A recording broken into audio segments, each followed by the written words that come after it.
Hello বন্ধুরা, আজ আমরা চলে এসেছি দীঘা চন্দনেশ্বর মন্দিরে। আজ সোমবার, আজ ভোলানাথের দিন, তাই আমরা বাবার দর্শন করতে চলে এসেছি বাবা চন্দনেশ্বর মন্দিরে পুজো দিতে। এই যে গেট, আর গেটের চারপাশে তো তোমরা দেখতেই পেয়েছো কি সুন্দর মেলা বসেছে। আর ওই যে জুতো রাখার জায়গা, ওই ছাতাটার ওই পেছনটাতেই জুতো রাখার জায়গা, এই যে পাশটাতে ওই যে একটা গেট দেখা যাচ্ছে। আর ওই যে রাস্তা, ওই যে বড় রাস্তা, এখান থেকে ঢুকলে এই ফার্স্ট এটাই গেট।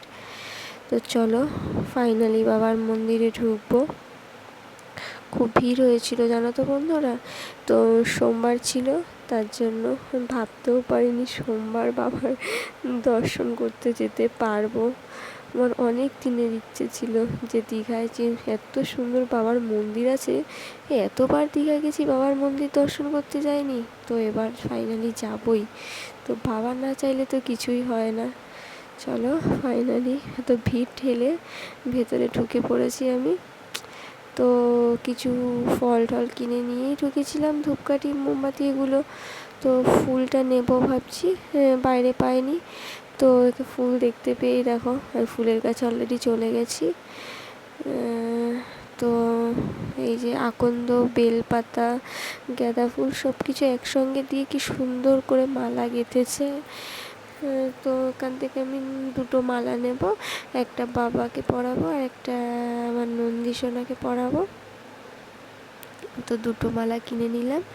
ওই যে ফল দেখতে পাচ্ছ বন্ধুরা, হাতে ফল, ধূপকাঠি, মোমবাতি এগুলো সব বাইরে থেকেই নিয়ে নিয়েছিলাম। ভেতরে ফার্স্ট টাইম যাচ্ছি, কোথায় কি পাবো না পাবো বুঝতেই পারছো, অন্য জায়গা অন্য এলাকা কি বলতে পারো, তার জন্য সব কিনে নিয়ে গেছিলাম। এই যে দেখো প্রচুর ভিড় ছিল, কি বলবো। তো বাবার মাথায় জল ঢালবো, তো জল টল কোথায় কি পাবো, এবার সবাই দেখি ডাব নিয়ে ঢুকেছে। তা আমি কি করবো, আবার বেরিয়ে যে ডাবের দোকানে চলে এসেছি, ডাবের দোকান পেয়েছি সামনে। তো ওই দাদুর এখান থেকে একটা ডাব নিয়ে নিচ্ছি। এই যে দাদু ডাব কাটছে, এখান থেকে ডাব নেব বাবার মাথায় ঢালবো বলে।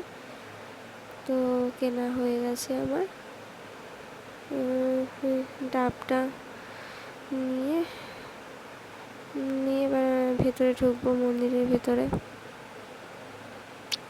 এই যে একটা গেট, পুরো মন্দিরে মানে বাবার মন্দিরের সোজাসুজি আর কি এই গেটটা একদম। তো ঢুকছি, আবার একবার ঢুকেছি, আবার ওই ডাব কেনার জন্য আবার বেরোতে হয়েছে। কী করব, ফার্স্ট টাইম গেলে যা হয়। তো নিয়ে ঢুকে পড়েছি আমি, এবার লাইনে দাঁড়াবো। এখানেও মন্দির রয়েছে, দুটো ছোট ছোট মন্দির। দেখো বন্ধুরা কত বড় লাইন, সোমবার ছিল বলে খুব ভিড় হয়েছিল। তো লাইনে দাঁড়াতে হবে এবার, কষ্ট করলে তো কেষ্ট মেলে না। বাবার কাছে এসেছি তো কষ্ট করতেই হবে, নাহলে বাবা দেখা দেবে কি করে। তো দাঁড়িয়ে পড়েছি। এই দেখো লাইনে দাঁড়িয়ে থাকতে থাকতে আবার আমার নন্দীসোনা কোথা থেকে চলে এসছে, ওকে একটু কলা খাইয়ে দিলাম, একটু আদর করলাম। চুপচাপ ছিল, চুপ করেছিল, সবাই কত ওকে আদর করছিল, আমিও ইচ্ছে করছিল, তো আমিও ফাইনালি একটু আদর করে নিয়েছিলাম। এত গরম ছিল বন্ধুরা, আর ভিডিও করা সম্ভব হয়নি। এরপরে একটুখানি গিয়ে বাবার মন্দিরে প্রবেশ করেছিলাম পুজো দেওয়ার জন্য, তো আর ভালো করে পুজোটা দিয়েছি, ভিডিও করা হয়নি। আর এই যে ধ্বজা উঠছে, এটাই মেন বাবার মন্দির।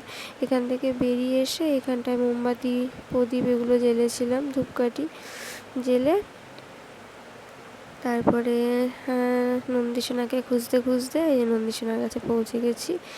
এখানে গিয়ে ফটো তুলে আরও নন্দী যারা ছিল তাদেরও ফটোটা তোলা হয়েছে। আরও অনেক কিছু ছিল বন্ধুরা, কী বলো তো, মানে এত লাইন ছিল, তো লাইনে দাঁড়িয়ে ফটোটা তোলা এত সম্ভব হয়নি, যতটুকু পেরেছি আর কি তোলা হয়েছে। একটা পুকুর ছিল, সেটাও তোলা হয়নি। যাই হোক, বাবার মন্দিরের ভেতরে ওখানে অনেকে দণ্ডিও কাটছিল ওই পুকুর থেকে স্নান করে। তো সেগুলো কিছু অতটা তো মানে হয়নি সম্ভব। যাই হোক, বাবা সবার মঙ্গল করুক। আবার কোনো দিন যদি যাই তো ভালোভাবে ভিডিও করব। চলো, হর হর মহাদেব।